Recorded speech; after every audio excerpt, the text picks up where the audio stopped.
Hi, good evening to all. நான் உங்கள் குமரேசன் பேசுகிறேன். நான் ரொம்ப நல்லா இருக்கேன். நீங்கள் நல்லா இருக்கீங்களா? இப்போ ஒருத்தன் ஒரு போந்தாங்கோழியை பார்க்குறேன்.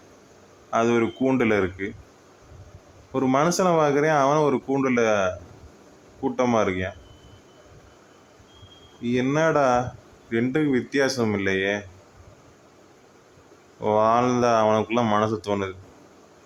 இதுவரை நம்மளை சிந்திக்க வச்சிருக்கு. இனிமேல் வாழ்ந்தா நம்ம அவன் நினைக்கிறேன் வேறு லெவல் வாழ்க்கை வாழணும். அது என்னடா தேடி கண்டுபிடிக்கிறேன். சப்கான்சியஸ் மைண்ட் மனசில் ஆழமாக பதிஞ்சா அது என்னைக்காச்சும் ஒரு நாள் நடந்துடும். அவன் சொல்கிறேன் சீக்கிரமாகவே நடக்கணும் அப்படின்னு சொல்கிறேன். அவன் அதிகமான பணம், பேர், புகழ் சொல்கிறது மட்டும் இல்லை, அதை எல்லாத்தையுமே அடைஞ்சிட்டேன். அதையும் தாண்டி மன நிறைவு திருப்தியோடு வாழ்கிறேன்.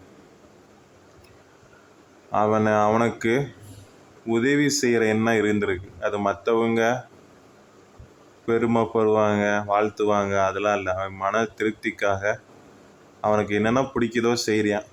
மன நிறைவாக இருக்குது. இதையும் செய்கிறான். உலகத்தையே சொந்தமாக்கிறேன்.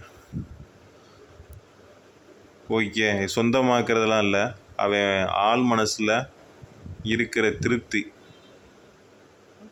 அதனால் அவனுக்கு ஆத்ம திருப்தி அடைஞ்சிருச்சு. ஏன்னா பிடிச்சதை செஞ்சால் திருப்தி வந்துடும். ஆத்ம திருப்தியும் மனசு நிறைவாயிரும்.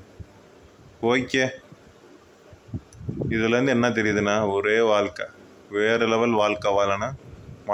பிடிச்சதையும் செய்யணும், மன நிறைவாக இருக்கணும், திருப்தியோடு வாழணும். என்னைக்கு இந்த ஃபேன் மாதிரி எல்லாத்தையும் கூலாக வச்சுக்கிங்க, உயர்வாக வச்சுக்கிங்க, எண்ணத்தை வச்சுக்கிங்க, அவ்வளவுதான் வாழ்க்கை. அவ்வளவுதான், சிம்பிள். It is Mantra. இந்த மந்த்ராவை என்னைக்கு மறக்காதீங்க. ஓகே, எண்ணங்களை உயர்வாக வச்சுக்கிங்க, உங்களை உயர்வாக வச்சுக்கிங்க. ஓகே, வாழுக வளமுடன், வாழுக வையகம். நன்றி, வணக்கம்.